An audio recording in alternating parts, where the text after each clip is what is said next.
Hi whole. അപ്പം ഇന്നെന്താ വെച്ചാൽ ഇന്നൊരു ബ്രേക്ക്ഫാസ്റ്റ് വീഡിയോ ആണ്. എന്താ വെച്ചാൽ മസാല ദോശൻ്റെ മസാല ഉണ്ടാക്കാനും. ഈ മസാല ദോശ പറഞ്ഞാൽ പെട്ടെന്ന് മനസ്സിലേക്ക് ഒരു കഥ വരും. എന്താ വെച്ചാൽ ഞങ്ങൾ ഇപ്പോഴത്തെ കുറച്ച് മുന്നേ ഒരു ട്രിപ്പ് പോയിരുന്നു, മൂന്നാർക്ക് ട്രിപ്പ് പോയിരുന്നു. അങ്ങനെ ട്രിപ്പ് പോയപ്പം അന്നായിരുന്നു ഒരു സംഭവം നടന്നത്. എന്താ വെച്ചാൽ ഞങ്ങൾ ബ്രേക്ക്ഫാസ്റ്റിന് ഒരു കടയിൽ കയറി നിവർത്തിക്കേടുകൊണ്ട് കയറിയതാണ്, വേറെ ഏതും കണ്ടില്ല. അപ്പം കയറിയപ്പോൾ അവിടെ തന്നെ വൃത്തി കുറച്ച് കുറവുണ്ടായിരുന്നു കണ്ടപ്പോൾ. അങ്ങനെ കയറി പെട്ടെന്ന് എന്താ പറയുക, ഓർഡറൊക്കെ കൊടുത്തു. പക്ഷേ ഇൻട്രോവേർട്ട് ആയതുകൊണ്ട് പെട്ടെന്ന് ഇറങ്ങാൻ പറ്റില്ല. അതാണ് ഏറ്റവും വലിയ മിസ്റ്റേക്ക്. അവരോട് അങ്ങനെ പറയാനുള്ളൊരിത്. അതുകൊണ്ട് വീണ്ടും വലിയൊരു പണി വന്നിട്ട് എന്താ വെച്ചാൽ ഞങ്ങൾ അവിടെ എന്താ പറയുക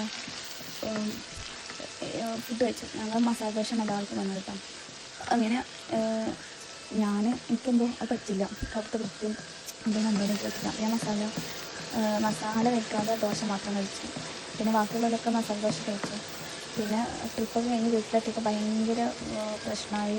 എന്താ പറയുക, ഭയങ്കര ഛർദിയും. അങ്ങനെ ഹോസ്പിറ്റൽ ട്രിപ്പ് ഇടേണ്ടി വന്നു. എന്താ പറയുക, ഭയങ്കര പ്രശ്നമായിരുന്നു. അപ്പം ഇപ്പം മസാല ദോശ പറയുമ്പോൾ ഭയങ്കര പേടിയാണ്. എന്താ വെച്ചാൽ ആ ദോശ കഴിച്ചതിന് ശേഷമാണ് ഈ അസുഖങ്ങളൊക്കെ വന്നത്. അപ്പം ഫുഡ് ഇൻഫെക്ഷനാണ്. അങ്ങനെ ഇൻഷാല്ലാ നമ്മൾ പെരിയ മസാല ദോശ. ഇനി അതിൽ നിന്ന് റെസിപ്പിയിലേക്ക് പോവാം.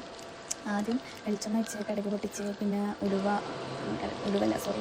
പരിപ്പ്, പിന്നെ സാധാ പരിപ്പ്, പിന്നെ പൊട്ടിച്ചിട്ട് അതിപ്പം വെളിയുള്ളി വാട്ടി, പിന്നെ ഉപ്പിട്ടു, പിന്നെ എന്താ പറയുക കറിവേപ്പിലൊക്കെ വഴിച്ചു.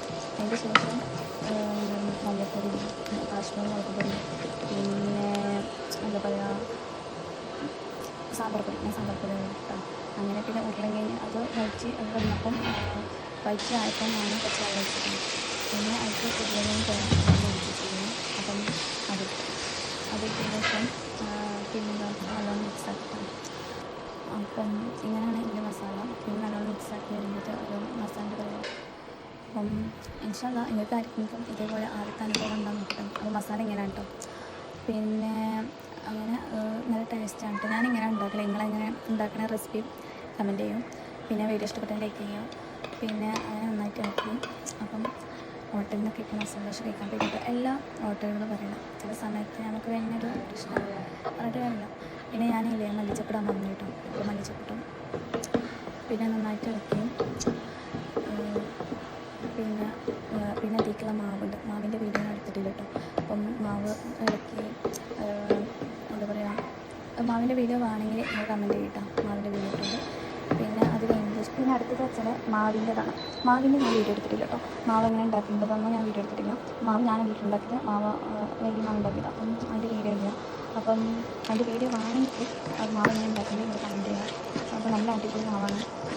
എങ്ങനെ ഈ മാവ് തയ്യാറാക്കുന്നത് ആണെങ്കിൽ കമൻറ്റ് ചെയ്യുക. ഞാൻ മാവിൻ്റെ യാതായിട്ടുള്ള വീഡിയോ ആയതുകൊണ്ട് ഇൻഷാല്ലാ. അപ്പം നെക്സ്റ്റ് വീഡിയോയിലേക്ക് നമുക്ക് പോകാം.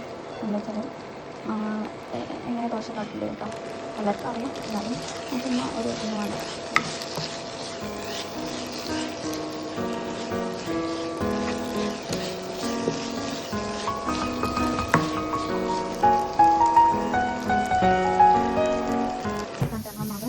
പോലത്തെ മാവണം. പിന്നെ ഇഡ്ലിക്കും മസാല ദോശക്കും പിന്നെ അപ്പത്തിനൊക്കെ പറ്റി നല്ല അടിപൊളി മാവാണ്. ഇത് നല്ല സോഫ്റ്റ് പോലെ കിട്ടും. നല്ല അടിപൊളി മാവാണ് മാവ്. മസാല ദോശക്ക് പറ്റുന്ന പോലെ പഴുത്താൽ നന്നായിട്ട്. അങ്ങനെ പിന്നെ അതിലേക്ക് ഞാനുണ്ടല്ലോ എല്ലാവരും എല്ലാവരും എന്താ ഉപയോഗിക്കുന്ന ഓയിൽ. ഞാൻ നെയ്യാണ് കൂടുതൽ. നെയ്യാകുമ്പോൾ കൂടുതൽ ടേസ്റ്റ് ആവും കേട്ടോ. അത് കഴിഞ്ഞതിന് ശേഷം ഞാൻ നെയ്യ് പറ്റുന്നു. എന്നിട്ട് പിന്നെ ഓയിൽ പറ്റുന്നവർക്ക് ഓയിൽ പറ്റട്ടോ, വെളിച്ചെണ്ണ പറ്റുന്നവർക്ക് വെളിച്ചെണ്ണ പറ്റും. ഞാൻ നെയ്യ് പറ്റില്ല. പിന്നെ അതിൻ്റെ ശേഷം മസാല ഇടണം. പിന്നെ നല്ല അടിപൊളി മസാല ദോശയാണ്. എല്ലാ വീട്ടിലും ഇതുപോലെ തയ്യാറാക്കും. വലിയ പണിയൊന്നുമില്ല. അപ്പം വീട്ടിൽ നല്ല ടേസ്റ്റി മസാല ദോശ തയ്യാറാക്കും. എന്നിട്ട് അഭിപ്രായം പറയും. പിന്നെ വീഡിയോ ഇഷ്ടപ്പെട്ടെങ്കിൽ ലൈക്ക് ചെയ്യും, സബ്സ്ക്രൈബ് ചെയ്യും. പിന്നെ നിങ്ങൾ ഏതൊക്കെ മസാല ദോശകൾ ഉണ്ടാക്കുന്നത് കമൻറ്റ് ചെയ്യും. പിന്നെ അതേപോലെ എന്തെങ്കിലും മിസ്റ്റേക്കുകളുണ്ടെങ്കിൽ അതിങ്ങൾ പറയും. അപ്പോൾ ഞാനിങ്ങനെയാണ് മസാല ദോശ ഉണ്ടാക്കൽ. അതേപോലെ ഉണ്ടാക്കി നോക്കും. എന്നിട്ട് ഫീഡ്ബാക്ക് കഴിക്കും. പിന്നെ നെക്സ്റ്റ് വീഡിയോയുമായി വീണ്ടും വരാം. ബൈ.